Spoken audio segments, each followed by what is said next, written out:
Welcome to the Red Rose Film Club, a movie podcast that picks apart movies from the viewpoint of the political left. We love deconstructing movies almost as much as watching them, and wanted to share our conversations with our liberal, leftist, socialist, communist, Marxist, and Leninist friends. Hi, I'm Craig, and I'm with... Hey, I'm Hal.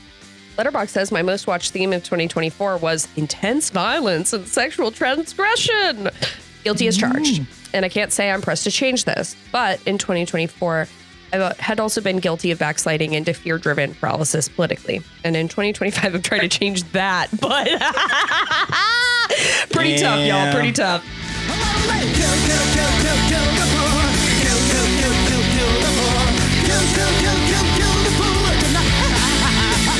So Craig. Yes, I'll help. What other pop culture are you getting into these days?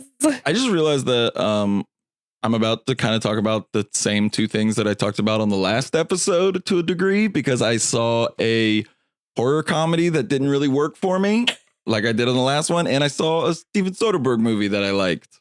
I liked the Steven Soderbergh movie a lot, which was Black Bag. Me Black too. Bag? You saw it? Yes. Yeah. I very much liked it. And it was kind of surprising. Yeah. Is it supposed to be MI6? That's my thing. Because they never say. Yeah, but I didn't know it was assume. like a fictional agency. Yeah, I but assume. yeah, I like it. If you haven't seen, it's this married couple who are super spies in the MI6, I guess. And they are like at odds with each other within the department, I guess. And they both at separate times have reasons to suspect each other. But that's like, you can't hang on to the plot for too long because there's a lot of like fun twists and turns. And yeah, I just, again, surprisingly fun. Yeah, I'm trying to think about how to say this in a way that is not revealing of anything. Yeah. But I really enjoyed where it ended up. Uh-huh. And that it is ultimately affirming love. Yeah, Like that. yeah. It was a very pleasant surprise. It was like a little Trojan horse me. of sweetness that I didn't expect. Yeah. Yeah. Also, Cate Blanchett is so hot. My God.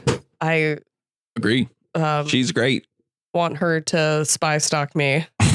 I mean, I wouldn't complain. I wouldn't be. Oh, wait. Fuck. Was he Turkish? Whatever the fucking guy was that she was supposed to go meet that they kept saying.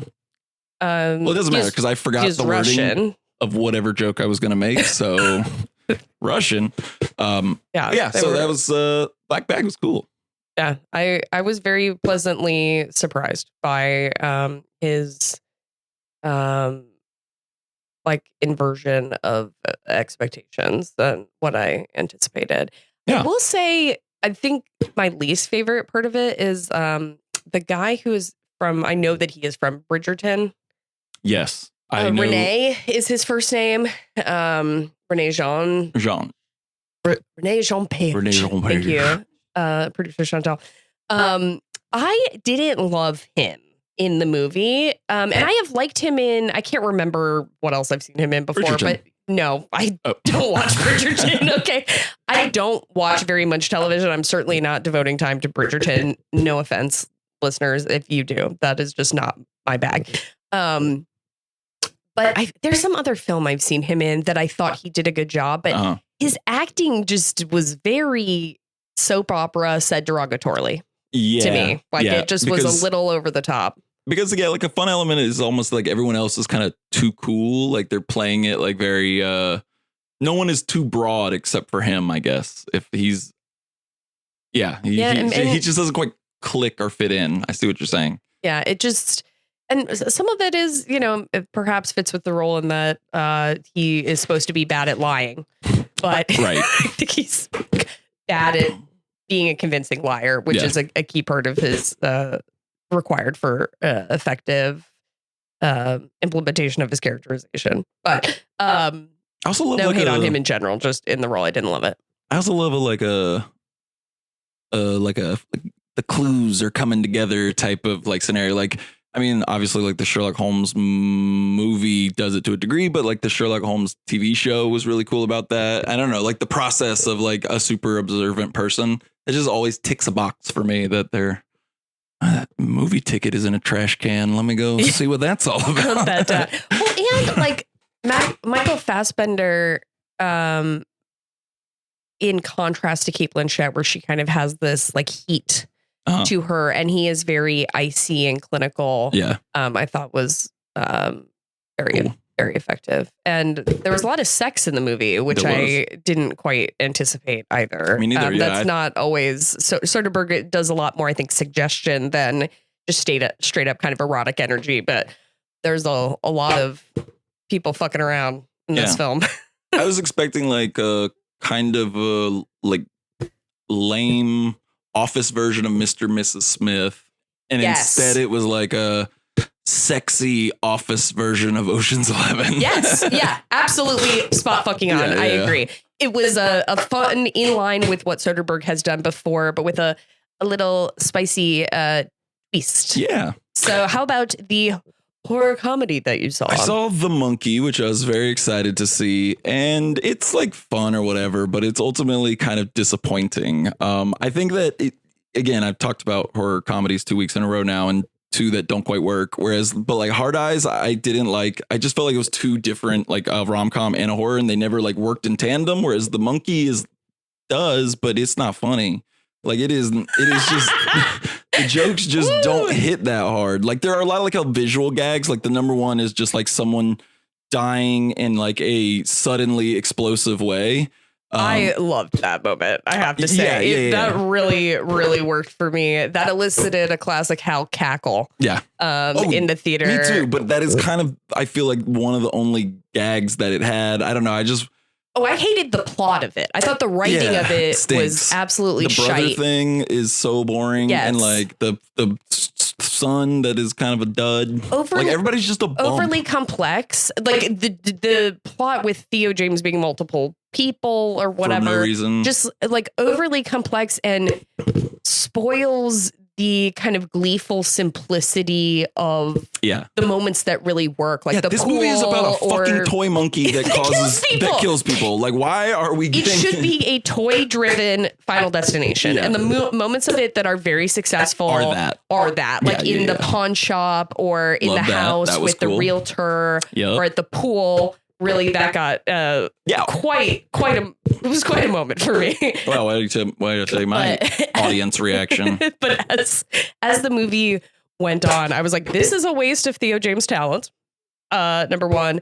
And it just seemed to like it was very pleased with itself. It was like overly introspective about its complexity, which was wholly unwarranted. And just not funny. Like, I don't know, like all the like I feel like a lot of the dual character thing was supposed to be comedic and it's just a dud. When he's like wearing a crown and sitting on top of a throne of TVs. Yeah, what the hell? And saying silly things. And none of that worked for me. Yeah, stinker. Well, not the whole thing. I did enjoy it. But so my theater experience was two people behind me talked the entire time. And I had to hold in. Chantal and I are shushers, by the way. We will get together. I can't because I don't know how to do it and not feel like an asshole that like I'm just going to think about that. Respect the sanctity of the theater, goddammit. So the one time that Can we have anything? I got really mad at some talkers and I yelled, "Shut the fuck up." And it got really awkward. And then I realized they were like 14. Well, it turns out if I would have done this, it would have been the same thing because this was like two 13-year-old girls. And I did not realize that. So I'm glad I didn't yell because I would have felt really shitty. Yeah, you don't need to yell, but they do need to learn social norms and a form of social no. In fact, maybe the most powerful expression of social norms is shame. But I think I brought this up on the pod before, but Chantal and I were in a movie where people were talking and they were consistently doing it, but then they were doing it during like the denouement of the motherfucking film, which is very emotional. Right. Intense, well, that was the other thing. I was watching the fucking monkey. So it was like, all right. And we looked at each other and then we looked towards the two women and went, shh. And then went back to watching the movie. That's nice. Did you coordinate it? With glances. I didn't know if it was like glances. Just instinctual at the same time. No, because I could feel both of us prickling up as the talking continued and escalated. Yeah. And then again, it's not a lot of dialogue and it's the climax is building. Shut the goddamn That's the perfect time to talk. Up. That's the perfect time to talk in a movie is when everyone else is on the edge of their seat.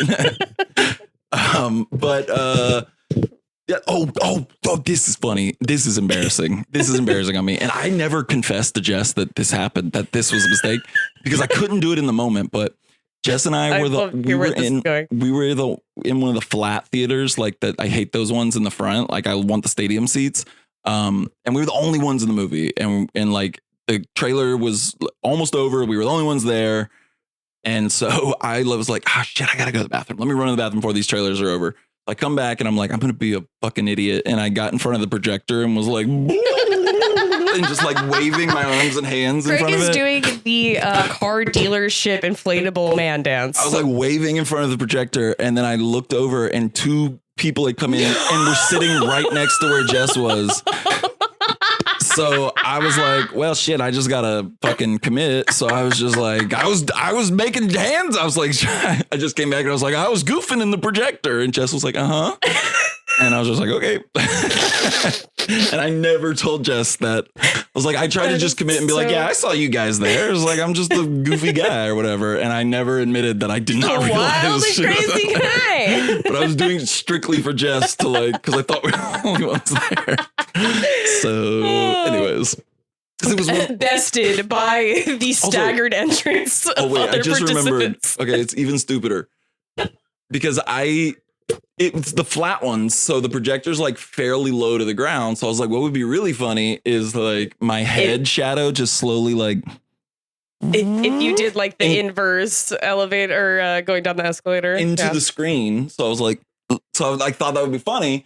So I do it, and then I realized like it only gets this much of the top of my head. So Jess and the two guys were like, "What is wrong with the projector?" And that was like at the moment I haven't seen them yet, where I'm like, "Well, my head's not gonna make it, so let's just do this." And start waving my hands around, and then they all were like, "I was like, oh shit!" And I saw others. So, anyways, it was very embarrassing.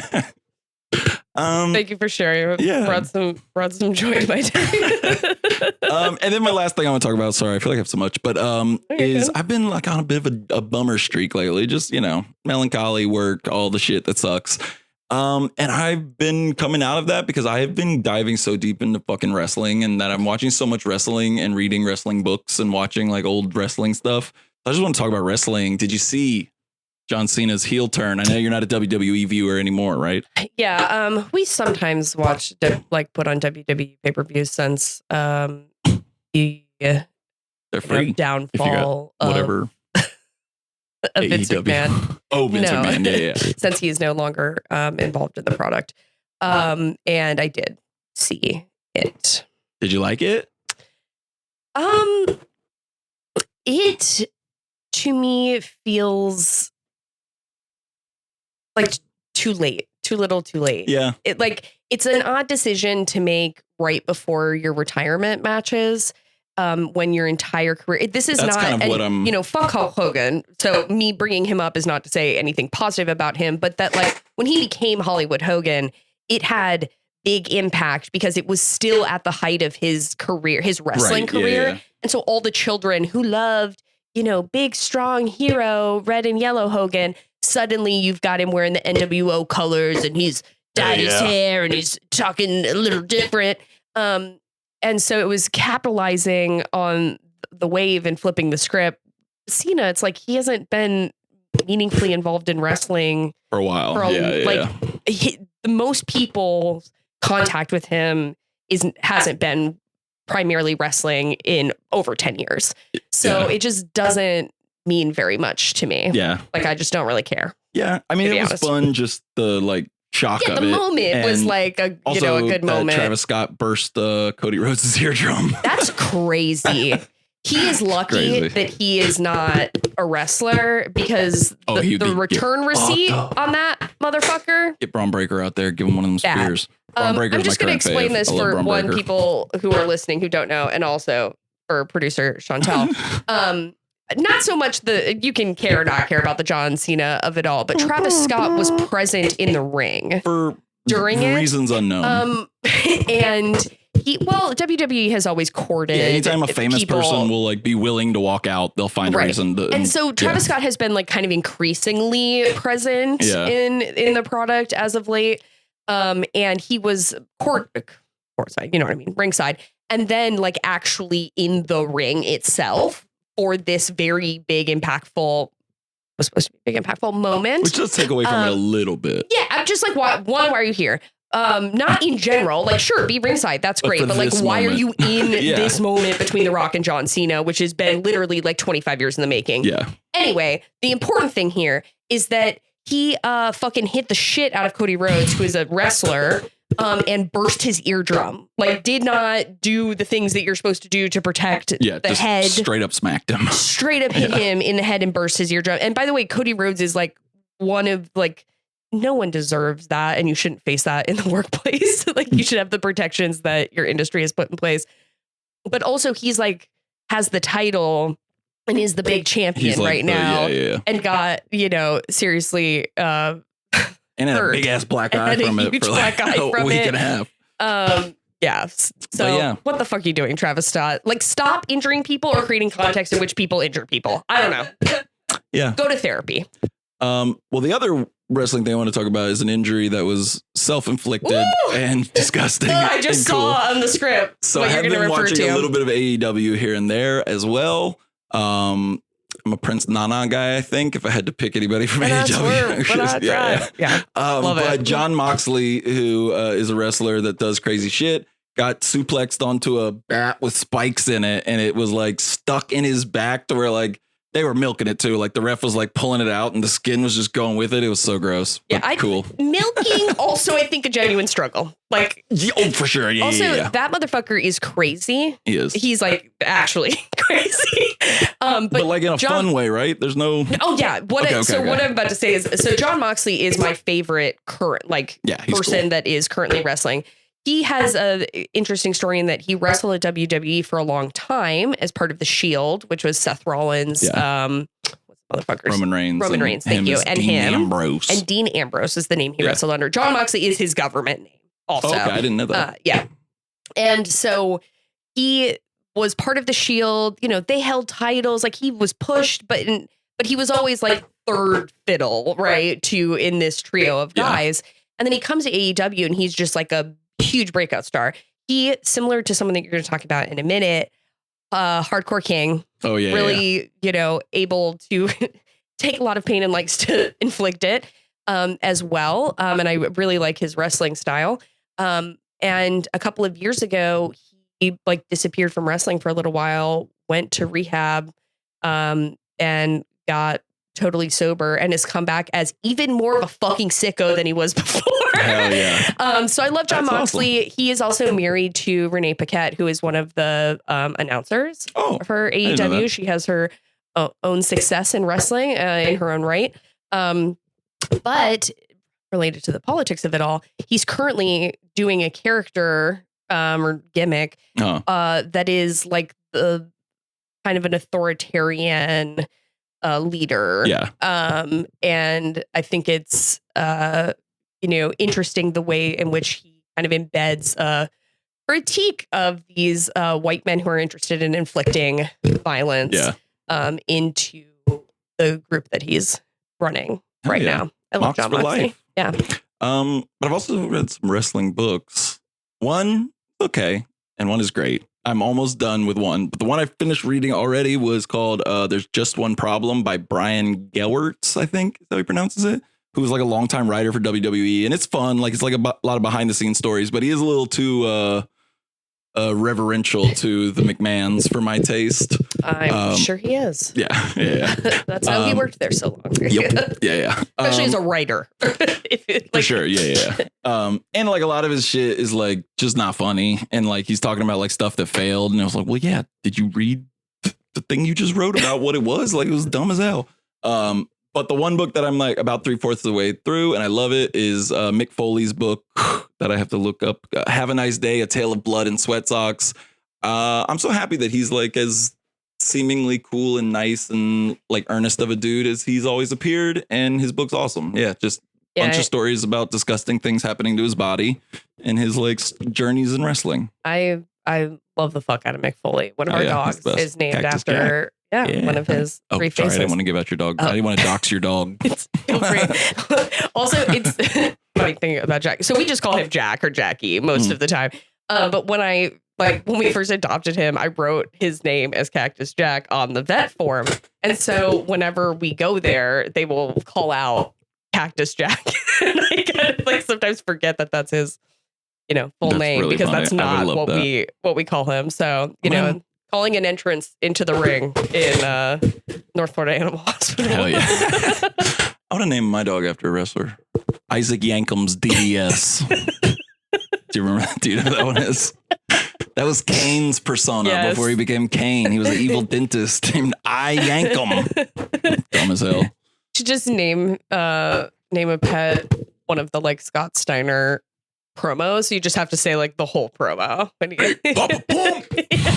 Braun Breaker's like my favorite. Daddy. Braun Breaker, who is his son or nephew or some shit, is a current wrestler. And that dude's a freak. I like him.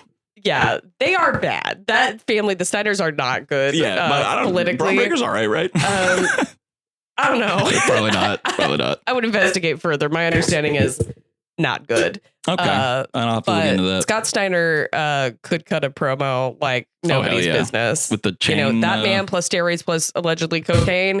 Get the fuck out of his way. Hell yeah. What about you? What have you been watching? Well, I was going to talk about 2 movies and then a book that I... Only one? No, I had 2. Is this a fun character? Is this a good gimmick?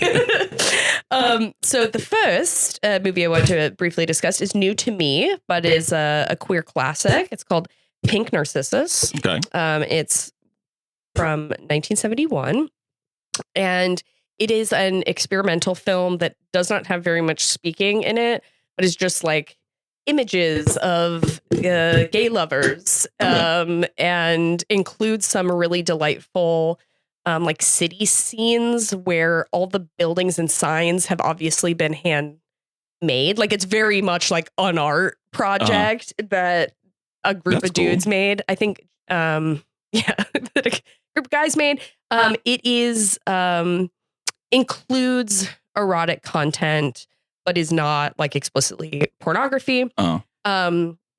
I wanted to raise it for 2 reasons. One, after watching it, I realized that one of my favorite films from a couple of years ago, Please Baby Please, which I've definitely talked about on here before, is very clearly visually inspired by it in several ways.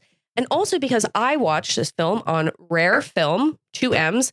Definitely talked about that on the pod before, but I really just want to push it again. Like if you are interested in cinema that you're having a hard time accessing through streaming services or even like to pay for on VOD, the guy who runs this Rare Film, 2 M's at the end, has a massive archive that he's created of foreign films, of very old films, of experimental film. That's cool. That is definitely worth checking out. Now, you have to have, I would say, a pretty high threshold for dealing with pixelation, right? Like these are not the highest quality streams most of the time. But there are many things that have been chase films for me on my watch list that I've been able to find and watch. That's awesome. There. So I want to recommend that. And then the other movie I wanted to talk about is The Piano Teacher, Michael Haneke's 2001 film that I watched last week. I had seen it once before. So this was the second viewing. After my first viewing, I gave it 5 stars. I don't often rate a movie that I've only seen one time with stars at all, much less 5. Yeah. So I was like, well, how am I going to feel? I wanted to see.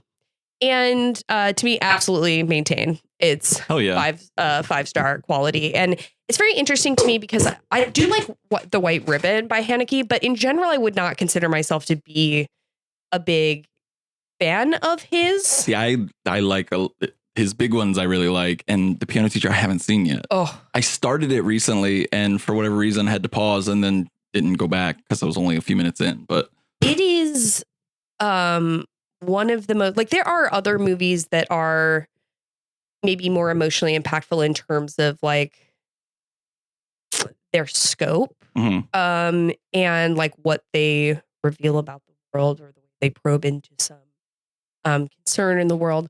This movie is the most like, for me personally, like penetratingly interior, scoop out your fucking insides and then like stab you. Damn, even more so than his other movies, because that is a feeling his other movies associated with that. aren't. I think I would levy a critique of that. I think many people like that. I don't feel about Cronenberg, but many people also say about Cronenberg, which is that his movies are cold and clinical. Oh, that's for sure with Haneke. This movie is not cold to me. I think there are probably some people who would watch it and view it through that lens, but it is not my experience like funny of it. Games, Right. Or some of his cachet and stuff. Yeah. Like I think he's a brilliant filmmaker. I'm just generally not interested in like watching his work, or I don't feel resonance. This movie comes in like a scalpel. And I think it's an incredibly bleak film in that it's about, I would say many things could be projected on it, but in part to me, its power is that it's about the ways in which like masculinity dominates interpersonally, regardless of what approach you might take to try and defy its ability to control. And the ways in which like power interpersonally can seem slippery, but also reifies and kind of congeals when challenged. It's fucking great. Isabella Huppert in it is like one of the greatest sick, nasty women. I don't mean like in sense nasty women, but in kind of the House of Psychotic Women, nasty women sense, portrayals on film. Also, the guy who plays her love interest, Benoit is his first name. I forget his last name. Blanc. That's from the Knives Out. That would be crazy. Yes. Oh, I know. It would be crazy if Daniel Craig is like hiding inside of this. Here you gonna teach me to play the piano. His first name is Benoit. But I realized after watching the movie this time, when I went and looked, I was like, I feel like I recognize his face vaguely, but like I couldn't place it. Benoit Megamel. And he, but when I looked him up, on Letterboxd or whatever, after watching it this time, I realized that he played the chef in that movie that we saw, The Taste of Things, that Juliette Binoche was in. Oh yeah. I didn't see that, but I remember it now. A very delightful movie. I love a movie about food. And he's very hot in that movie as well, in an extremely different way. Yeah. All right. And that came out in 2023, I think. So it's basically like 2001 he's like a to child 2020. Piano teacher, is he not?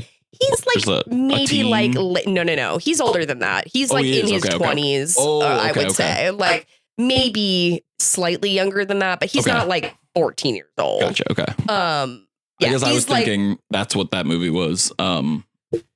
No, he has.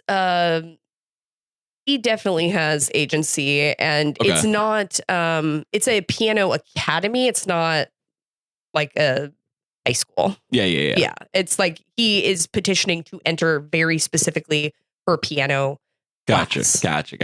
Not a school as a whole. Okay. Yeah.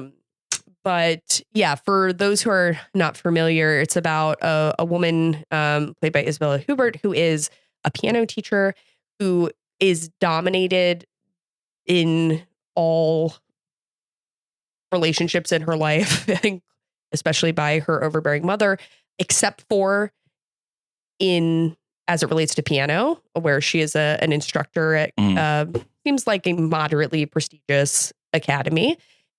Where she demonstrates mastery and, speaks up when talking to her peers in that context, but, is browbeat by her mother at home kind of a thing. Yeah. And a young man, she has some kind of mutual attraction to, enters her life, petitions to enter her piano class, and then fucking all hell breaks loose. Oh, yeah. That sounds awesome. I'm watching that pronto. I will say it is... I don't know. It's not to be taken lightly. Okay. You tell me if I made a good call, because I think my wife was like, I think I want to watch that. And she does not handle. And I said, I think maybe you don't. Maybe that's one I should watch first. And I think you're telling me that that's probably a good call for. A central part of the movie is that it's more complex than I hate to, but it's complex. Like it is not. It is not exclusively about interpersonal violence. It's also not about interpersonal violence. Gotcha. Yeah. And I think the film puts up kind of a central event that happens as your perspective on it is contingent on your relationship to power and empathy.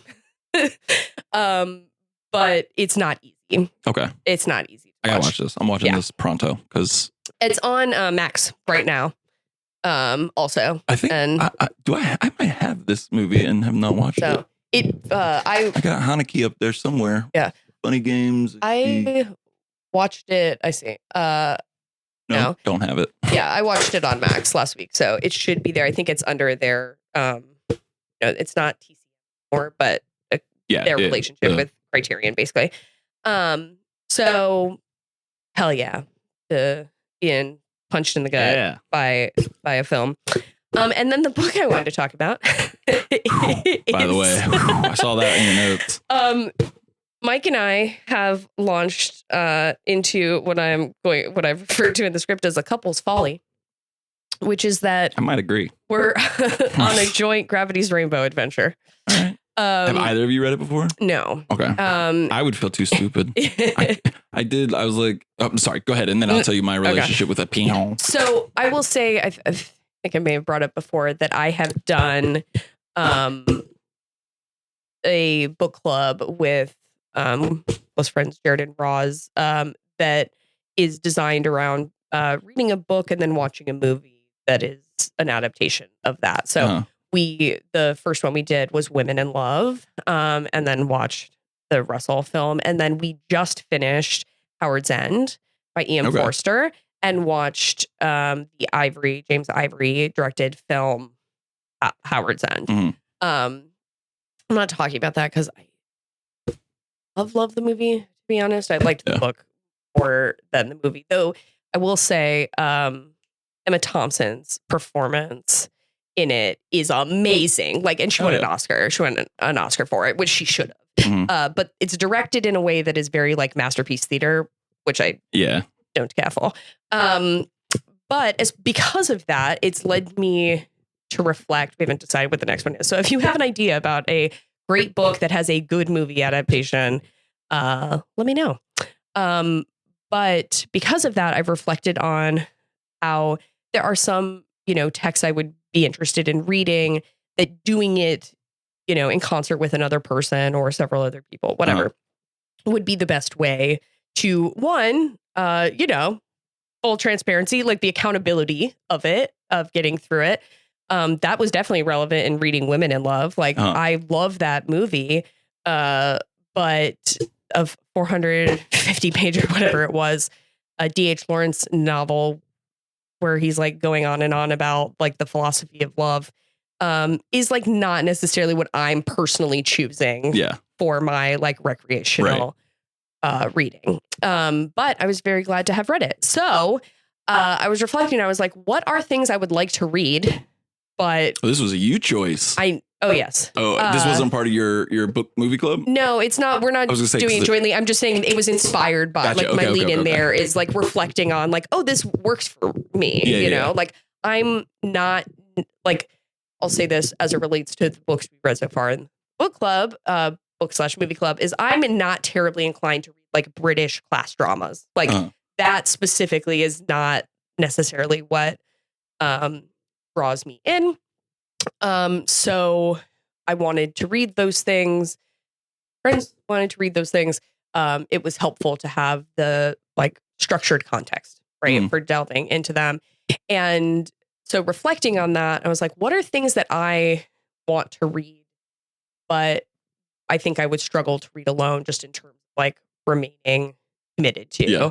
I just left to my own devices am much more inclined to read nonfiction that. Just me too. Not exclusively, but is overwhelmingly my preference. So I thought on that and was reflecting on how we're getting a new TA film this year. Got the title already, but something about bombs. It's there will be bombs. It's not literally, but that would be That would be a director at the top of his game. It's like, and then there were bombs or something. I would respect it. Okay. Yeah. That's based on, is purported to be based on Vineland. Okay. Vineland. I always want to make it the long A. Vineland by Thomas Pynchon. One battle after another. I was so close. There we go. There will be battles. I will say I do anticipate that the name of it will change. Like I like it, but it is clunky. It's clunky One and battle reportedly after the other. Yeah, okay. and reportedly, which is not uncommon for test screenings. That's why they do them. But test screenings that happened like a month ago and test screenings that happened in the last week, over 20 minutes have been cut from the film. They're still finessing shit, and it's not supposed to come out, I think, until September. And all we've gotten so far is a 20-second teaser trailer. So there is definitely time to make adjustments there. But anyway, I was like, sure, I think I own Vineland somewhere. I bought it at some point in time. I could not find it. And then I went to the public library. They don't have it anywhere in the system. And then I was like, well, I think it's time to read 800 Page of Gravity's Rainbow. Good on you.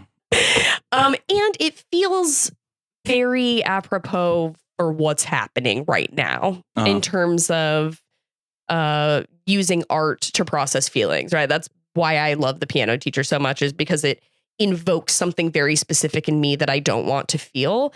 And it's cathartic and punishing to confront it through the prism of art. And thinking about the military industrial complex and the specific absurdity and like postmodern, like nonsense insightfulness that Pynchon brings seemed like a good time to probe into it. So Mike and I started by listening to the audiobook while we were together. And then have moved to reading it separately, but with plans to, with definitive timeline for certain chunks of it. So I'll report back. Yeah. I have a limited experience with Thomas Pynchon. Dumb guy way to experience him, which is I wanted to read him and then, Gravity's Rainbow, a masterpiece. And then, 800 pages, huh? And it's really dense and you really got to commit yourself. I was, what's his shortest one? So I've only read The Crying of Lot 49 and I enjoyed it, but it is dense as hell. And I do feel kind of like a Dumbo sometimes because I don't know, the older I get harder for me to sit down and read. And that's not like, I don't think Thomas Pynchon is a guy you can be like, I'm going to read this while I'm cooking. Like, you know what I mean? Like you got to commit to sitting down and reading something. Oh yeah. Literally when we started this, like I had the audiobook is playing and I'm also reading the book, like is what I did. Get absorb. To get in. But yeah, I don't know. We'll see. I also wanted to add, because I was listening to an audiobook too that I left off, but it is good and great. It is The Age of Cage by Keith Phipps, who's a film critic that writes for something now. Yeah, he's on Film Spotting. There you go. Yeah. Keith Phipps Phipps. Yeah. Yeah. He's in Chicago. I feel like he might be one of the Chicago guys. Maybe. I don't know. I just know he's like a film podcast critic, bro. Not bro. That had negative connotations. He seems like a decent, nice guy. And he wrote a book called The Age of Cage, which is like a by the movie, almost like career retrospective of Nicolas Cage. Yeah. Cool. That does sound like a fun audiobook. Yeah, we went to Tennessee for spring break, and we listened to that a good little bit of the way of the drive. I also saw elk. Oh, the creature. The actual creature. I was like, I get really excited because movie? I'm sorry. No, I saw live elk and a lot of them. It was cool. Nice. Tennessee is beautiful. It is. Back there, that Western Tennessee section of the Smoky Mountains is. Eastern Tennessee, Western North Carolina. Yep, that's where we were basically. Yeah, section of the Smoky Mountains is one of my favorite parts of the US. Awesome. It's really beautiful. But do we want to talk about some current events? Yeah, they're all stinkers, I think. Yeah. But I just want to briefly touch on the Trump's attack on education by dismantling the DOE. Trump and his team of frothing ghouls have said the intent of abolishing the Department of Education was to give education back to the states and ultimately the parents. But first off, invoking state rights should be the first sign that this is almost entirely about racism. Trump and his sycophants and buttlickers have been priming this pump for years to abolish the DEA, harking on about the dangers of woke curriculum and, oh God, how quickly we all forget the CRT, but the point of it and ultimately indoctrinating your kids. But ultimately, DOE doesn't even fucking set curriculum standards. The states already do this. So it's like couldn't be more naked what this is. So no, this is strictly about targeting poor people and minority groups. DOE doesn't set curriculum for your precious little Aryan asshole brat, but it does supply a large amount of money to Title I schools deemed to have a significant population of low-income families. Again, doesn't set curriculum, but it does give loans to low-income students to go to college. And it does oversee loans and accommodations for disabled students. And it does protect minority groups under Title IX. So again, your darling little asshole daughter can play sports in high school and gets the same opportunity as the boys. So this whole fucking stupid shit is not about giving power back to anybody. It is just about targeting the vulnerable and the poor and minorities. And as this is ultimately a age-old fascist ploy to purge the undesirables, as some asshole in the movie we're about to talk about said. But yeah, ultimately, that's always what it was. That's always what it is. So fucking stick all your woke curriculum CRT bullshit. Yeah. Well, and also, we know that it will, if fully carried out, because this executive order really doesn't mean jack shit beyond signaling because it doesn't follow through, right? But is it will right? Who knows, right? I'm not saying we shouldn't be scared about it. I just mean like it's it requires another step, waving but like his shit stained flag, and yeah, I mean he's making it more acceptable to ultimately live in the state that these idiots want to live in, anyways, which is Well, it's I think let me finish the thought that I was going to say, which is that this will also disproportionately impact rural communities. Yeah. Which obviously are meaningful constituents to many of the Republicans who would be carrying this out. But yeah, I fuck them. And the degree of confusion and chaos that it generates is also about reestablishing a norm so that they can do other things, right? Shock doctrine shit, like idea, and the amount of again chaos and confusion that this generates for like higher education, which I'm about to talk about other things related to what they're doing to higher education, which is really great. But with students asking like, am I going to have Pell Grants next year? It was like, I wish that I could answer that for you, and the amount of instability that generates has reverberating impacts, regardless of whether or not they actually implement this congressionally, Yeah. Shall I continue on the higher education? I feel like you could see that I was like, my eyes were about to say something, and then my just soul and heart was just like, nah, fuck this. I don't want to talk about this anymore. So I want to talk a little bit about ICE disappearing international students who have exercised First Amendment rights. So first I want to talk a little bit about who those people are, because I think it is valuable to remember them and know what's happening. So on Tuesday, March 25th, which was yesterday, relative to the time that we're recording this, 6 plainclothes ICE officers arrest Rumezia Ozturk, who is a Muslim Turkish PhD student from Tufts, as she left her on-campus apartment to attend an iftar meal, which is the breaking Ramadan fasting at the end of the day. So they were clearly waiting there for her, knowing that they were going to exploit her religious practices. And they claim that she was engaged in activities supporting Hamas. Her student visa was terminated, and she has no criminal charges currently. Yesterday, again, the 25th, A federal judge placed a temporary injunction blocking ICE from arresting a legal permanent resident named Yunso Chung, who is a 21-year-old Columbia University student who's lived in the U.S. since she was 7 years old. She moved here from South Korea. She was arrested in early March and given a citation following participation in protests against Columbia University taking disciplinary action against pro-Palestinian protesters, which is the net, right, that they used, the filter that ICE used to identify her.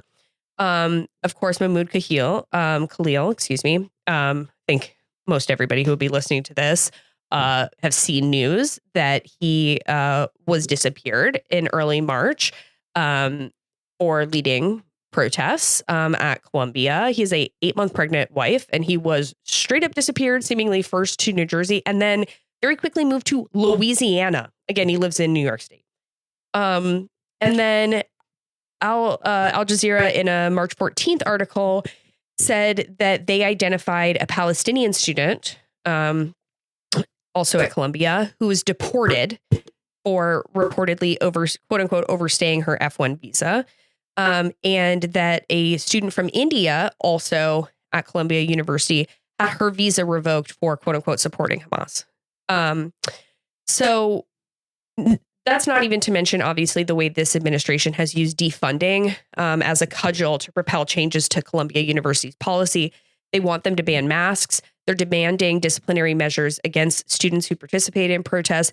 They want to disband certain disciplinary panels that don't follow what the administration wants. And they're requiring the IHRA, the International Holocaust Remembrance Alliance, definition of anti-Semitism, which is known to essentially equate critiquing Israel with anti-Semitism. And so the thing I really want to point to here, instead of getting caught in a black hole of fecklessness, is the flimsiness of, and I'm when I say liberal here, I mean classically liberal, the flimsiness of classically liberal political norms, and how they're not equipped to handle or respond to the rise of the right. So what is the meaning of free speech in this context, right? How is it protective? Which is not to say that I don't value free speech. I do very much. In fact, I have much more libertarian views on free speech than I think many of our peers and possibly the people in this room. But that the liberal experiment is ill-prepared to provide a meaningful resistance. The calls that are coming from inside the house, right? The state is the weapon here. So how can we leverage the state to stop what the state is doing? But some things that I didn't write in the script, but I was thinking about as we're going through this, that I do think are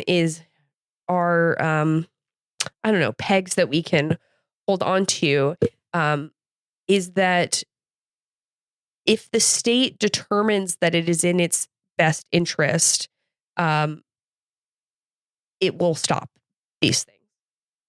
And I say that to mean that the state's actually not a monolith, right? That there are, well, of course, we know that there are different branches of government, right? We've got Congress, we've got the courts, we've got the executive, but there's also the administrative state. You've got the military, as we'll talk about, right? And as we talked about last episode, that the military can sometimes do what it wants, right? And overturn. So again, kind of bringing up a theme that I brought up many times before about elite conflict is really important. So I think we need to be looking for who are the people that are not served by terrorizing international students. Yeah. Right. And I'm not saying I have an easy answer for that right now. I don't, but I think it is an important thing to reflect on, or what are the entities in the state or the aspects or expressions of the state apparatus that aren't served by this happening. And I think we need to focus on that there. I think it's also important to reflect on history. As always, consider the, NPR show, Consider This, had a episode today about instances in the 80s where some international students that were mobilizing around the issue of Palestine were arrested, attempted to be deported, and ultimately were freed. That did rely on the legal system, which may or may not be reliable, right, at this point in time. But I think we have to reflect on what was effective there and bolster the non-state actors who are fighting that fight within the state. And then I think we also have to think about what are the extra legal forms of mobilization that stop this. I will say, Ozturk, who was arrested on Tuesday night, people were watching and were yelling out, and that didn't stop those 6 plainclothes officers from emerging, all masked, of course. But I think we have to think tactically about, are there forms of intervention that the state might be vulnerable to in those moments? Yeah. Well, let's move along from this depressing stuff and talk about fascist propaganda. It's in the vein. Yeah, so we're going to talk about the 1942 movie Raza. But do you want to give us a little intro into the movie, and I guess movies as propaganda, and I guess what propaganda is exactly in these terms? Yeah. So I'll just talk a little bit about this before Craig goes into our session of the film. So propaganda consists of state efforts to control information, to politically educate and socialize a populace, to define the terms of debate, to communicate ideological principles, and dictate public opinion. Film is a very attractive medium for propagandizing, particularly in the first half of the 20th century, because it has a truly mass reach. It comes with an existing distribution model, right? Movie theaters already exist. You don't have to build movie theaters. And extends a hand to the illiterate too. Films are accessible to nearly everyone if you make them free, right? Or make them low cost, or make them really popular and increase the social cost of not viewing them. Right? I do want to make it clear that despite the best efforts of despots and against the wishes of Comrade Lenin, who described film as the most important of all arts, props, brother, that propaganda is not so simple as a direct relationship between audience viewing and audience uptake, right? State structures matter, but also humans are infinitely imaginative, willful creatures, and we make our own history, sometimes outside the lines of what's been circumscribed by those in power. That's it. Jingoistic chauvinism, on the behalf of Americans, has often asserted a really clean, simple narrative that propaganda is exclusively the domain of our enemies. So Eric Brownell, a broadcaster who worked for the U.S. Office of War Information during World War II and later became a leading film and radio historian, once remarked that propaganda was what others did, especially the Germans. But despite our best efforts to American exceptionalize our way out of being implicated in similar social and information control efforts, this distinction was not so clear in the 1940s, and claiming otherwise served an obvious ideological function. And we know to this day that the U.S. Department of Defense and other entities that represent the military interests of the states and elites such as Lockheed Martin partially finance, lend equipment to, and advise film productions. Also, as the conservative cultural apparatus embeds itself in formal politics during Trump 2.0, the mechanisms that produce the suite of shitty films that we've watched throughout the span of the podcast are reified and move into more legitimated territory where their expressions are adjacent to or condoned by the state. Now, though government meddling in public opinion and political education is still relevant contemporarily, let's take a step back into the past, continue our examination of fascist Spain, and take up Raza, 1942, a film written by the Cadillo himself, Franco. As we discuss the film, let's try and draw out the social, economic, political, and moral lessons that the film intends to convey and link them back to that historical discussion from the beginning of last episode where we traced Franco's regime. Oh, yeah. I'm glad we kind of defined the terms here, because I also I did want to say I feel like the term propaganda gets thrown around a lot to just mean like a movie with a political message.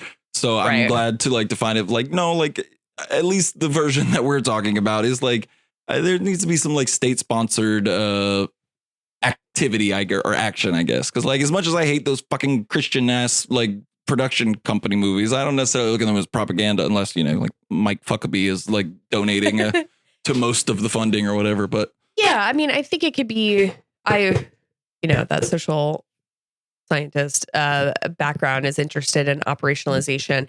But I think like a very interesting thing about propaganda is that it's a way station kind of between formal and informal politics, right? Like it's a place that formal politics comes to bear on, but also the people and the ideas, and sometimes like the vehicles traveling through it may come from an informal political sphere. Yeah. Well, let's cover the plot quickly, and then we'll just kind of walk through some of it. But the story of Raza revolves around the members of the Chiruca family. They're descendants of a famed Navy commander, Cosme Damian Chiruca, who became a martyr for Spain when he died during the Battle of Trafalgar during the Napoleonic Wars. And we do see that kind of depicted in the first few minutes. Fast forward some 120 years, and the Chiruca family is involved at various levels with the Spanish military and the Loyalist government, who are dealing with both leftist rebellions and those of Franco's Nationalist coalition. Through duty and honor to the fatherland, the various members of the Chiruca family align themselves with Franco's nationalist forces, albeit at different points in the movie, I guess. There's Isabel, whose new husband is on the front lines fighting for the Nationalists. The brothers Jose and Pedro. Jose becomes a military man, but is really a member of Franco's fifth column lying in wait. And Pedro goes into the Republic's government and becomes a high-ranking official in their government, but also their army. I was a little unclear on exactly what Pedro's job was. He's giving speeches. He's like Professor Army, kind of like just shows up to be like march men or whatever. In Franco's propaganda film, the noble Chiruca family is both torn apart and united by their love of country and their shared belief that leftists are gross weirdos whose intentions are politically vague but definitely malicious. There's a few points where I did laugh out loud, like just the like killing all the priests was. I will get there, but that was awesome. Yeah. I'll get there. But there were parts of this that felt like Forrest Gump does the Spanish Civil War, was like this family just stumbling around and like, oh, the anarchists, and then like, oh, the nationalists, and just yeah. Anyways, well, let's talk about our first impressions. I can go first, or you can go first. You can go ahead. So I thought this was a great, fascinating watch from the point of watching state-sponsored propaganda, even more that it's fascist and written by the guy that, the like Papa fascist in Spain. But I thought this movie kind of stunk. I couldn't tell if your look was like, of course it did, or like, are you fucking crazy? This movie. No, I'm certainly not saying are you fucking crazy. But I thought, the characters are boring and ill-defined if we're just going to talk about a movie. And I was getting them mixed up constantly. There's also literally 4 men named Pedro. There's so many introduced fucking Pedros within in this like the very beginning of the movie, and I was like, yeah. I'm gonna be a little embarrassed. Well, for the listener, I normally take notes on like my own Word document, not our shared thing, but I forgot and was taking notes on that. So that's what are there, and they're gonna be real fucked when we get to all the Pedros, because I think I put like, wait, who's Pedro? But there's a lot of Pedros in this movie. There's a dad and then a son in the core family that are named Pedro. Pedros. Also, we see early on when Dad Pedro gets back from his initial battle, that there's a man who he has to deliver the news that his nephew or grandson has died. And that man's name, the man who died, is also named Pedro. And then one of the sisters marries a Pedro. Pedro. Love it. I think that's how the Spanish army was organized, though. Pedro Battalion. This is the Pedro Battalion. I was just like, damn, guys. Just all their names. Jesus Christ. And like all the women in the family are also named, not all of them, but there's a lineage of Isabel. Yeah. Lots of duplicated. Was Franco married? That's a really good question. Thinking, like, that what if I his feel wife like I should know, given how much I read. It's like, what if they're about to have a baby and he was just like really trying to get Pedro across? How do you feel about Pedro? Well, I'm gonna write it 14 times here. How do you feel about Pedro? But there was a very funny Letterboxd review that I saw of this, which hits the nail on the head, that said, if you're gonna be fascist propaganda, you could at least be entertaining. However, there are some like cool shots in this movie. Yeah, When that camera was goes my through the only prison bars, I was like, pause. that is dope. And Yeah. so I did a little research, meaning I clicked on his Wikipedia article. But the cinematographer, we can talk about him now or in a bit, is actually like kind of a semi like interesting, influential dude. That's really most. There's not like he doesn't have like a fascinating story or anything, but he shot a shit ton of movies in Spain between like 1930 and 1960, and like eventually became this really, really influential cinematographer for Spanish filmmakers coming up in like the 60s, 70s, and 80s. That's wild. Yeah, I was going to say this is not a good, in addition to its ideological content, which is bad, it is not a good movie. There are some very interesting shots in this movie that took me by surprise. The camera going through the prison bars was dope. There's a weird transition cut where there's like a starburst shape instead of like a pinhole, like you might see. Yeah. The priest, that goes hard in like the moon in the water. That shot was awesome. So we'll talk about the context for this later. There is none. They're bad and they want to kill the priest. Well, the context is the Republican government and the resistance associated with them fucking hates the Catholic Church and wants to kill all Catholics. We got into that too. Well, go ahead. And so there's like a scene where one of the brothers in the family has become a monk and is at Pedro. Also Pedro.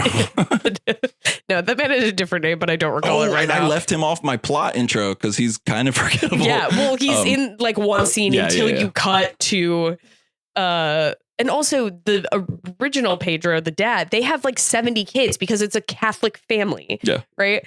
The main themes of this movie are you have a duty, you have a duty to the state, you have a duty to die. Death is beautiful and living doesn't have to be. Yeah. Fuck a lot and have a lot of children. And also anarchists and communists want to murder the church. Like those are the big messages that Franco is trying to spread.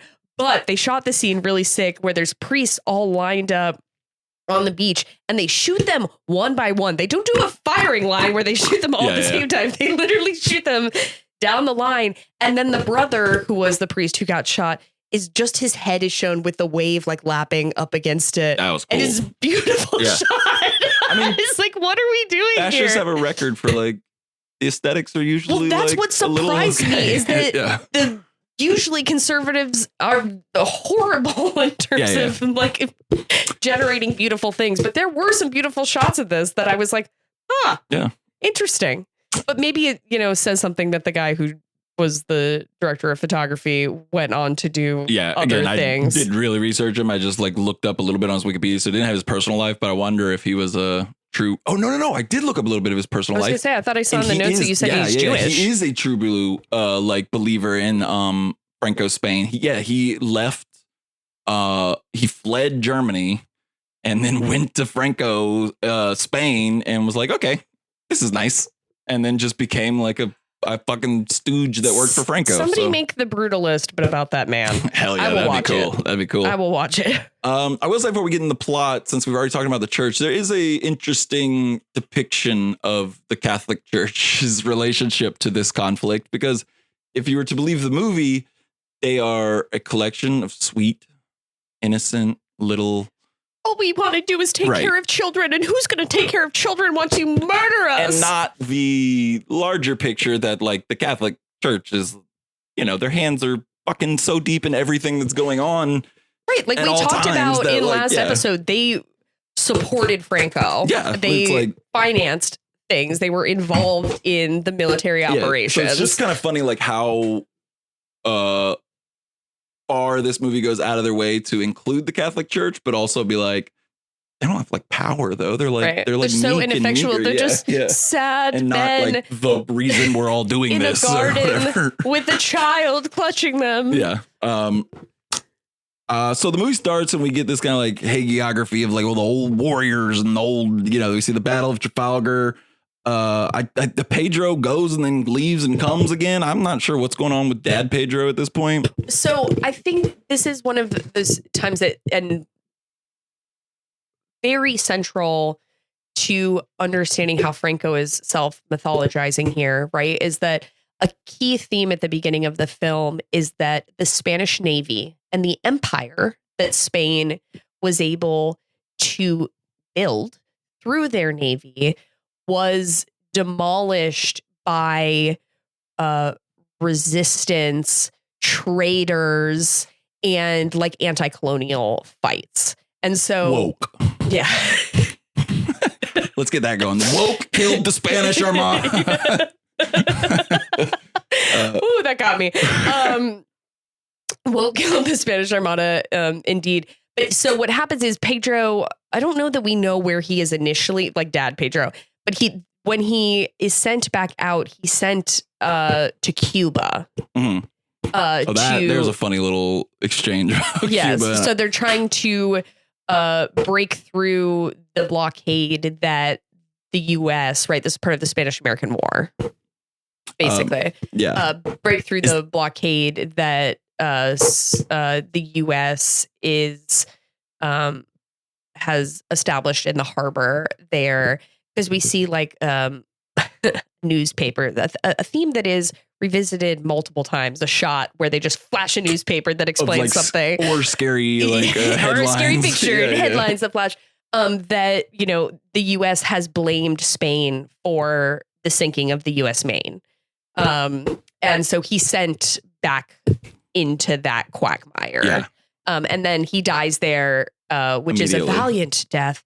Because is that one of the funny ones? There are some hilarious, like he just like kind of collapses onto the ship and looks to the side, and to the point where I wasn't sure that he was dying, to be honest, until they cut to the next scene. I was like, oh, that man's dead because all the women are wearing black. Yeah. That was, you know, the fascists, again, love to obsess with death, right? And the idea that death can be glorious. And death is more important than sustaining life. And we see that for sure. Like, it is glorious to die. Because it's also, I would imagine, intended as a bit of recruitment for the, for young men, too. Because there's a lot of speechifying about, you know, joining and sacrifice and all that. Right. So, you have to justify, like, why should you throw yourself under the wheel, the crushing wheel that is coming your way, right? And so they're like, it is good. God wants it. It is in line with what the ancestors would have wanted. Right. I will say a big problem with this movie is the pacing is so weird throughout. Like, okay, so in this, so far, we are 10 to 15 minutes in, and it has time jumped a bunch of times that like from early 1800s to 1928, and then the like time is kind of compressed all at once. I don't know if fucking Pedro's gone for a goddamn month or a year, and then all of a sudden like they're old again. It's like the and then they say it's 1928. That's the only time that a year flashes on the screen. I rewound because I was like, well, where were we then? Because I was like, where the fuck? What time were we in? And so then we get to Pedro dies. Flash forward, family is grown up, and we get Isabel's wedding to also Pedro. A different Pedro. I did like this part. Did capture that Catholic weddings are boring as fuck. They're a little joyless, if we're being honest. But I mean, not like the marriage of Catholics, but like a Catholic ceremony. No, it's highly formalistic. And really? I mean, it's what mirrors the Catholic beliefs, which is that it's about your relationship to the institution mediating your salvation, not about your interpersonal connection to faith or love or what the fuck ever. A Catholic mass, a Catholic funeral, and a Catholic wedding are almost indistinguishable as far as the just general There's like a chunk in the middle. There's a chunk in the middle that's a little different depending on who's standing or who's lying down, if you will. Did I ever tell you my Catholic funeral story that I'm still puzzled by to this day? No, but mysterious Catholic funeral. So my grandfather and grandmother were both like hardcore Catholics at a church in town here, and they died 10 days apart, weirdly, like separately. It was kind of sweet actually, because they were both old as hell and sick and like anything. So his funeral first, and I'm like 15 or 16, and they asked me to give like a homily, like one of the readings, a homily or something. So like my face is there or whatever. Like they clearly the priests and everyone know like that's his grandson. So we do like, because they do the communion during it too. So I go up and get my little wafer. And in Catholic church, if you're unaware, you don't pass, like in my church when I was a kid, they pass you your little individual I'm very cup. surprised to hear that you were taking communion, I have to say. I didn't really know what to do, to be honest. Okay. Well, because you're not supposed to. If you're Catholic, well, that might, if you're not Catholic so that or might play if you've into this. undergone, I mean, he doesn't listen, but I'll have to ask him. There's a process that you can undergo to be recognized to do so if you are not a Catholic. But in general, if you are not Catholic, you are not supposed to take communion. Well, then that might make sense for what happens next, except that there were other, like my sister did it. No problems. So I get my wafer. And I know this now that like you're only supposed to do it if you're Catholic, but I was like 15. I didn't know shit. I was like, oh, I do this at my church. Like, I'm okay. So I like, and go other down Christian denominations were like, whatever. I go down to get the cup and like the priest holds it and like tilts it for you. And I get it to my lips and I feel a very obvious tug back from the priest. Like, get that out of your mouth. And I was like, what the fuck are we doing? And like, I bring it to my lips again and there's another tug back and we are stuck. And like, the priest said nothing. Nothing. I just feel like a low key tug. And I didn't know what to do. So my move, and my dad still does this anytime it comes up, is I just put my hands together and bowed and then walked away. I was like, I'm giving up on this fight. Good reflex. Thank you. I will say, though, because I'm not accurately displaying how long we did the little tug but I mean, of war. your ultimate resolution for a 15-year-old, that's pretty So I was smooth. like, bow. I will say, sir. I did watch a priest at a Catholic wedding I attended Yeah. not long ago hustle after somebody because it was like an older woman who didn't immediately put the wafer in her mouth. You can't take that shit with you. And he literally hustled after her, like skirts a flying, you know, That's like awesome. conclave drama arriving on this woman's ass, which was funny to watch as someone that did not get in line or participate in any of the non-wedding portions of the proceedings. But the wedding scene is fun. It says all the things you want to hear on your wedding day, like the guy that says that the Spanish man's job is to prioritize reproducing, I think, to her on her wedding day. But yeah, it's the yin and yang of fascism is the obsession with increasing birth rates and dying for the glory of your country's economic interests are in full display. I wrote a bunch of notes here that I'm just like, well, this didn't come back because I don't remember this.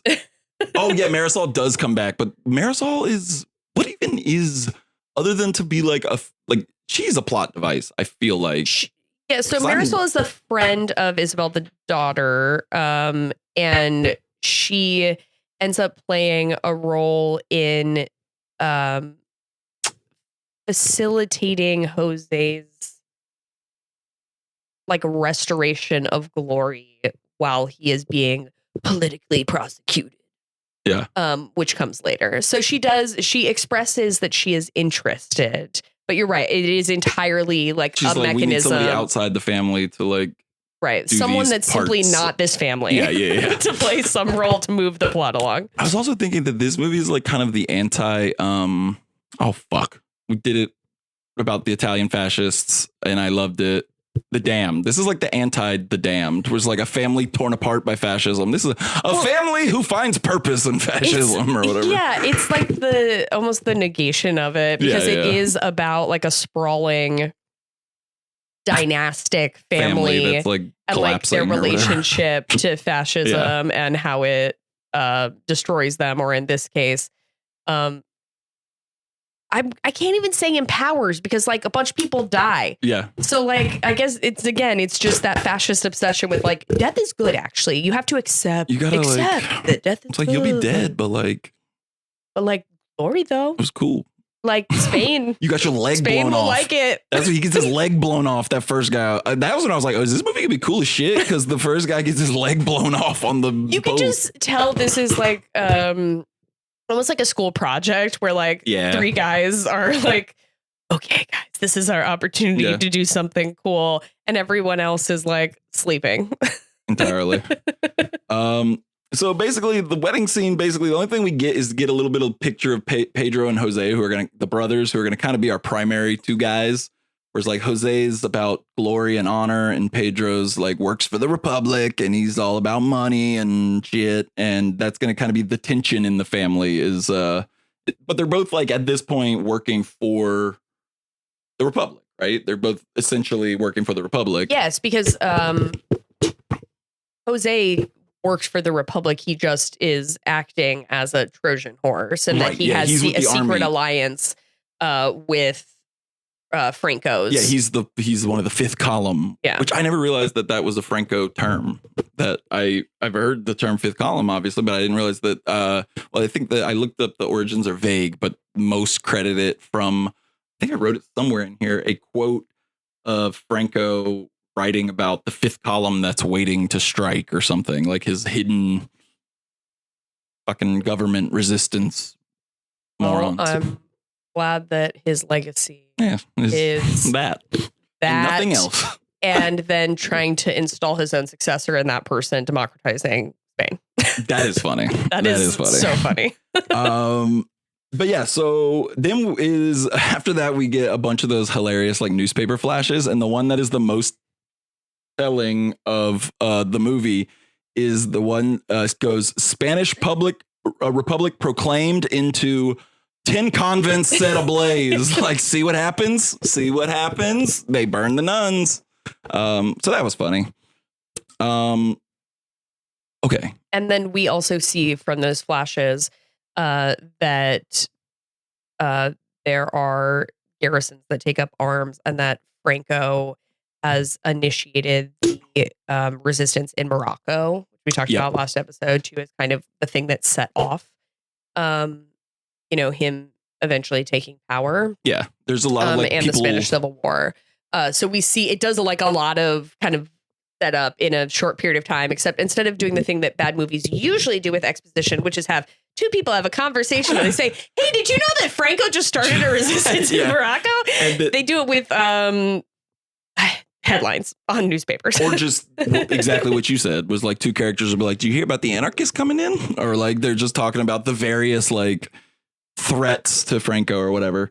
One thing I do want to talk about from like a filmmaking perspective that is maddening is these like transitions that are long as fuck and are not really telling a story or anything. They'll just be like a minute and a half transition of just guys firing guns and then side swipe transitions, which were fucking crazy. So I think only from like one part. The focus on depicting warfare, which are like kind of these interstitials that happen consistently throughout the film, is an important part of that propagandizing function. Yeah. Right. Is like amplifying again the glory of war and that you want to be engaged in action. And if you're not in the center of it, you're not contributing to the fatherland. That all of that matters. It is bad filmmaking, and it makes for kind of this like staccato effect where you can't like kind of pick up a rhythm. This movie is really frenetic. Yeah. And it has a shitty rhythm to it. Yes, for sure. But I think that that's like a key part of the propaganda. Yeah, for sure. Because all the shots, like they don't add up to anything. They're not telling a story of like the battles. It's just jump shots of dudes shooting guns because like for a propagandist's use, that's the most expedient. Like just have cool dudes shooting guns, and that's all we need for these scenes. Right. Just like kind of the titillation of battle. So we will then see that it is revealed that Jose is, we've already said, but he is aligned with the fifth column and Franco's fifth column, and is carrying a letter that's a fucking whatever. It's got some plans or some shit. It's supposed to go to a general because the Republican Army has cut off part of barracks. Yeah. That like basically like the Franco aligned folks are kind of being separated by strategic moves. And because Jose is so devoted to the fatherland and he betrays the Republic essentially to support him, and it's very valiant. And it's expressly said in that scene where he makes the decision and is given the assignment by the local leader of the kind of Franco's men that he will do anything. He will stop at nothing. He wants a dangerous mission. Yeah. which is it brings me to something I meant to say at the beginning, because there's a term that comes up again, but they all describe like wanting to be Almogavars, which I think in the movie they say is like chosen warriors. It's basically the thing that we're describing that they keep saying, like how the noble death, the warrior's death. They have like this term for it, Almogavars. But I looked up, I was like, where did that come from? And I looked it up, and also telling the term was used at the time. It originally kind of means like a quick, fast moving soldier.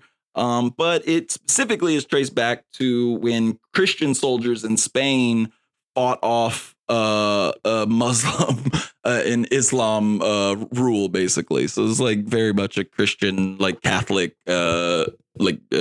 propaganda term, essentially. Right. Yeah. And the myth making is really essential here, creating like a historical lineage, something that we talked about a bit during the Italian fascism, is that fascists are making claims about the future and are making claims about the past, but constructing their own myths around both of those things and kind of existing in a space that, there's discontinuity, but they're trying to project continuity. Right. And so like, that's what is happening very explicitly here, right? As Franco's writing is like, you want to be like the warriors of old that helped make Spain what it was when we were at our greatest. Yeah. But you're fucking dweeb, which is like why we get politicians now doing the most embarrassing shit with guns. Like, it's the same spirit of like, we go back to the old days when we were slapping each other and dueling, and like, you look like a fucking moron. I don't know. Somebody should hit somebody with a cane in Congress is all I'm saying. Hell yeah. No, the original context was, with the opposite spirit of the person who originally did it. But somebody, for the right reasons, should be hitting somebody with a cane. So then Pedro gets executed, but doesn't. No, Jose, excuse me. Yeah, wait, Jose. It's Jose. Yes. Jose is executed for treason, but is shot in the head, but not lives. killed. He's shot in the head, but he doesn't die. When they cut to the hospital, his coma face is so funny. It is like, he's just like, ooh, he's like, his face looks like they had to be like, you have to stop making the noises because you're supposed to be in a coma, because his face is like, no, you're so right. I will say, and this is maybe aside from the priest shot, the only positive thing I could say about this movie is I expected to be bored, to be honest, and I was not bored. That was hilarious. They just shot him in the head, and then they're like, he lived. Yeah. And he also, I think, has like a quarter-sized like bullet hole in his head in the scenes where he's in the hospital bed, where he's like doing the dead face. God will protect you if you commit yourself to the fascist fatherland. Also, I laughed out loud when there's a hard cut to him in a hilarious bandage and sunglasses get up, which was really funny. He literally looks like H.G. Wells, like the classic Man. Invisible Man. 100%. So this is at the time where we see that the youngest brother has become a priest, and we've talked about that a lot, but the priests at his church are killed by these rogue anarchists. And yeah, the family is like now in crisis because both the leftist thugs and Republican stoogery. And yeah, so we get Heinrich Gartner is the cinematographer's name. I finally remembered. But yeah, an interesting fucking dude that made like some cool shots in a shitty ass movie. In a horrible fascist supporting film. So Jose escapes and eventually links up with the Nationalist army. He escapes from a hilarious dentist. I was like, okay, as someone that fucking has an axe to grind with dentists, when it was like a dentist saved his life, and I was like, tracks that a dentist would align himself with fascists. That's all I'm saying. And the dentist has a very funny line that he says, I had a bad past of leftism. This gave me influence in that corrupt society. Which was like strong vibes of like a youth pastor being like, I used to drink. It's like I was drinking and having sex, and then I found the way, but he's like still trying to be kind of cool about it. This guy was like that. He's like, I have a bad past. He's a dentist. He's a bad boy dentist in the 30, like very early 30s, which is like one step away from the barber surgeon of the past. Yeah, bad past. I don't know. He did save this man from a headshot. So maybe the greatest dentist of all time. I don't know. Yeah, that's true. He's like, I don't know what I did. He's so bad at dentistry that he became really good brain surgeon. So I do also want to say something that made me laugh is I swear to God, I heard Wizard of Oz music in the montage. It was like, there's this very specific part where he's like walking through the woods and I thought I heard, and I was like, oh, those are the monkeys, the flying monkeys. This is a great sequence is like when he arrives, there's like a line of aggrieved people that are like trying to enlist in the army. And it's just like the first one is a boy who's like, I was in the Catholic orphanage, mister, and my parents died and all. Because the Republicans killed my whole family. Right. He's like, the government killed my whole family. Again, the fascists are like, family is good. You want a huge family. You want a really big fucking family. The Republicans, they fucking hate family. And that's the first one we get. Where have we heard that? I don't know. Anyway, except Republican has different meaning in this context. But. Yeah. And then a woman who says she's persecuted for visiting someone in prison. Her reasoning was a lot more vague. The one kid was like, they really swung for the fences. His whole family and his priest got killed by the Republic. And she's like, they got mad at me because I went to talk to someone. You know, again, from a propaganda perspective, it's like, look at how they are punishing, like they being the Republicans, are punishing people just for the most, the smallest infractions. They're evil. They're evil. So you got to join up. So he links up with them, and there's another hilarious scene where the guy's like, at this point, the bandage is just around his forehead. Yeah, it's like not even on the rest of his face. On his forehead. And when he links up. And he's wearing sunglasses. I think he's even taken them off at this point. It is a guy that with a whole face and a bandage just on his forehead. And the general's like, who the hell are you? And then he dramatically pulls just the off his forehead. And the guy's like, by God, it's you. And it's Jose. Very funny.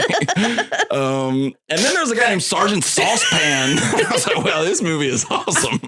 I know it does have like a Hogan's Heroes element to it. What the hell? They're just cutting up. Franco's like, I gotta throw a few jokes in here. Yeah, gotta get a good wrestler name though, Sergeant Saucepan. So yeah, and then we start getting some hardcore, really gross kind of like fascist language. Specifically, one of the commanders talking about like just killing like dissident groups. We're doing Europe a great favor by purging the undesirables, which is never great to hear. Just really putting it all on the table. Franco's like, this is my masterpiece. I'm just going to lay it all out there. We've earned this. We're trying to kill these motherfuckers. Yeah. You're not on they know board. So yeah, like everything is kind of just like coming to a head. At the same time, Isabel's husband, who also Pedro, I don't know, Pedro, he's kind of like losing his mind, but nothing really. But ultimately we get to where, I got confused because Pedro, our OG Pedro, working for the Republic Pedro, is approached by a woman that I thought was Isabel and saying like, you need to do this. We need to know the positions of the army. You need to finally like drop the scales from your eyes, join Franco's nationalism. But was that Isabel? No, that's just some weirdo. Totally different woman. Yeah. Was it like, did we know her before? No. Okay. Because I thought it was Isabel at first and then the scene ended and then they started talking about it. I was like, okay, maybe that wasn't Isabel. Just someone that they sent to convince him to flip. Which he does. And then he gets immediately caught. So he's terrible at it. He gets immediately caught and risk it all. Risk it all. And he does. Risk it for the fatherland. And he certainly does. Work for the fatherland. And can I be 100% honest? Is that last night I was watching the movie and I got to right before he gets arrested and something came up and I was like, oh shit.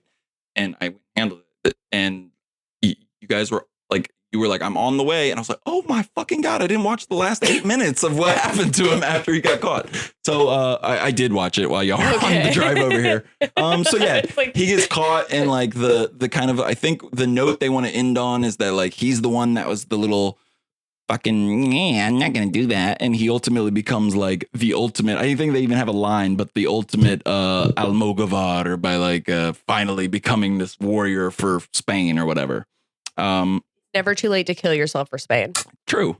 It's also not like from a storytelling perspective, it's not like that satisfying because that character stunk and we weren't even with him that much. And he's like ultimately the one that kind of carries the like emotional weight of it. Is spent with Jose. Yeah. But yeah, before we call it an episode, I do want to ask about some other propaganda movies. Specifically, what are some American propaganda movies? And when I say American propaganda, I mean like explicit, like we know American government involved in more than just advising, but like I mean Zero producing. Dark 30. The CIA was absolutely involved 100%. In it. It is widely known. And like telling them how to shoot some torture scenes, like about how to phrase it and shit like that, which I named that movie is ultimately justifying torture. So yeah, that one stinks. Top Gun, I wrote down a few. Yeah, both Top Gun and Top Gun Maverick were funded by.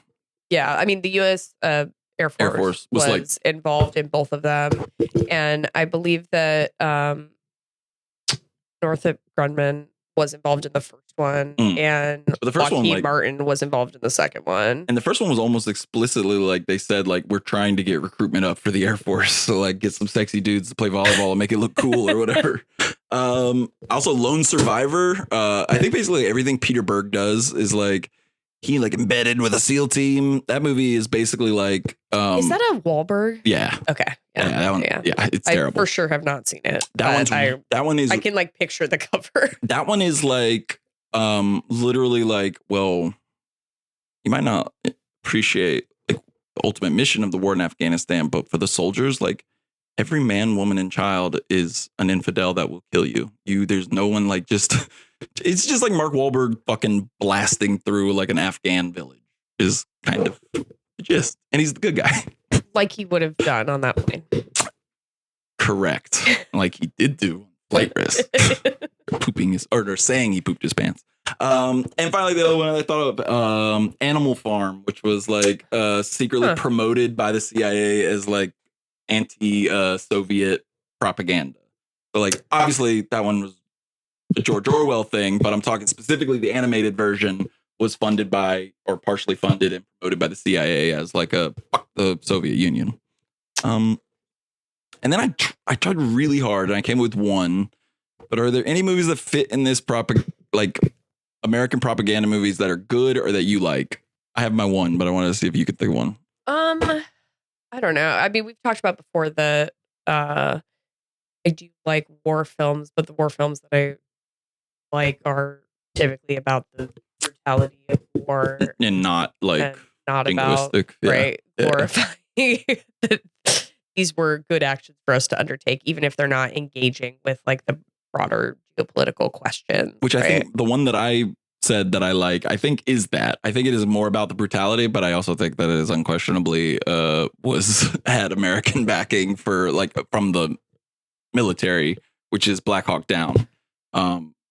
That's still a fucking cool ass movie. Like as far as just shooting, like making movie about war and like the filmmaking techniques as far as telling a like visual story of like a chaotic event, like that movie, it fucking rips.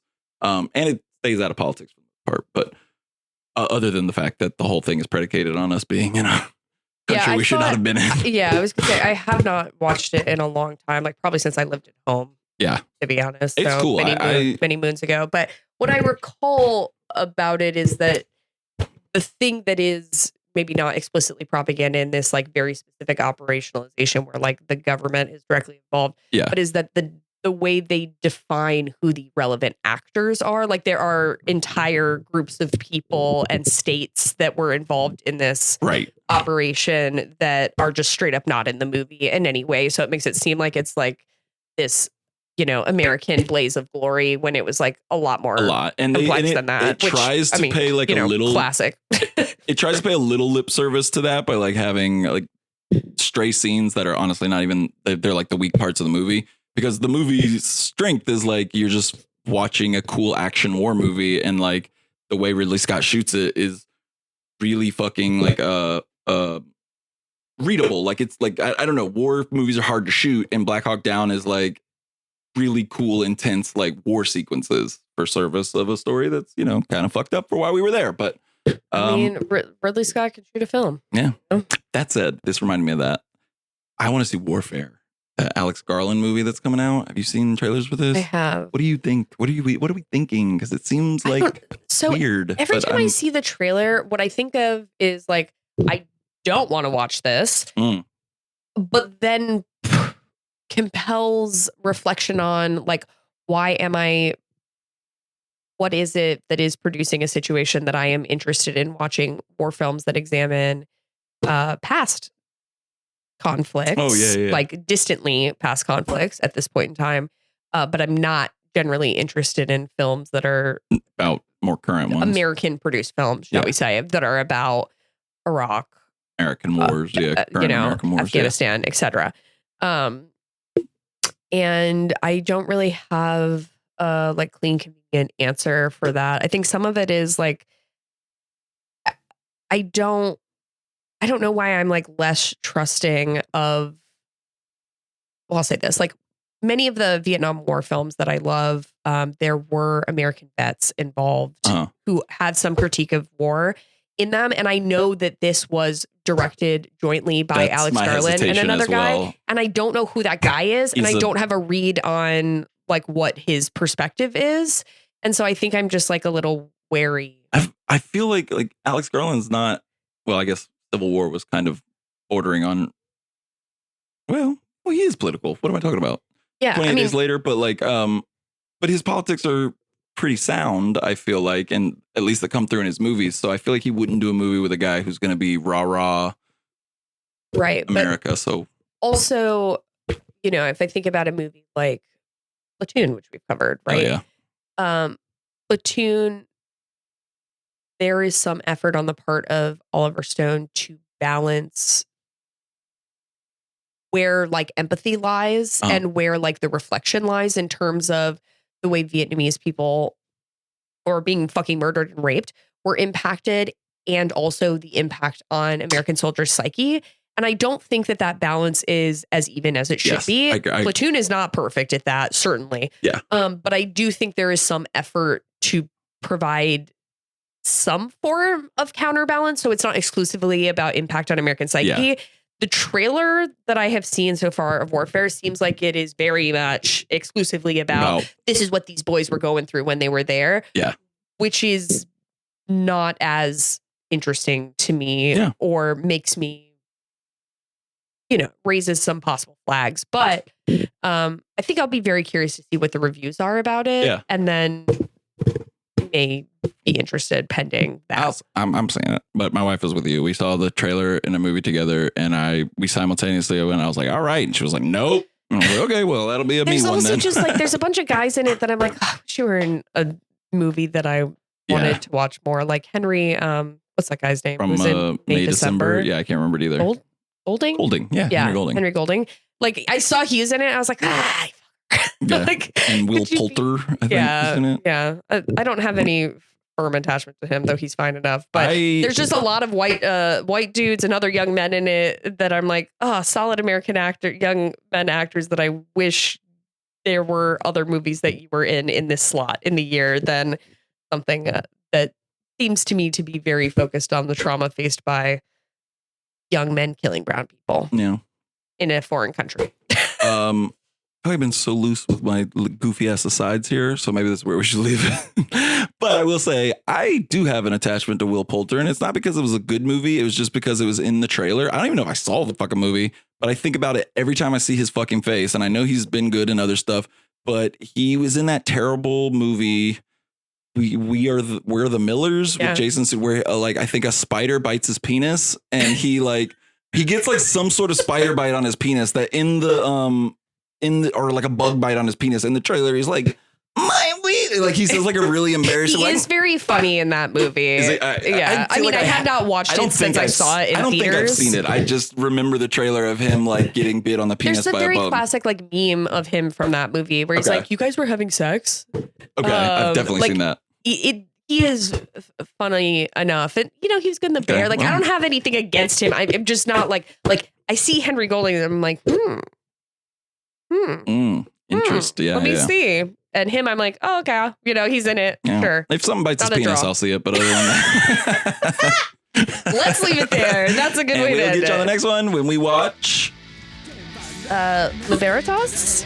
Cool. Let's pretend We'll that do I it. know how to pronounce it. Sounds good to me. All right. All right. See you on the flip side. Bye.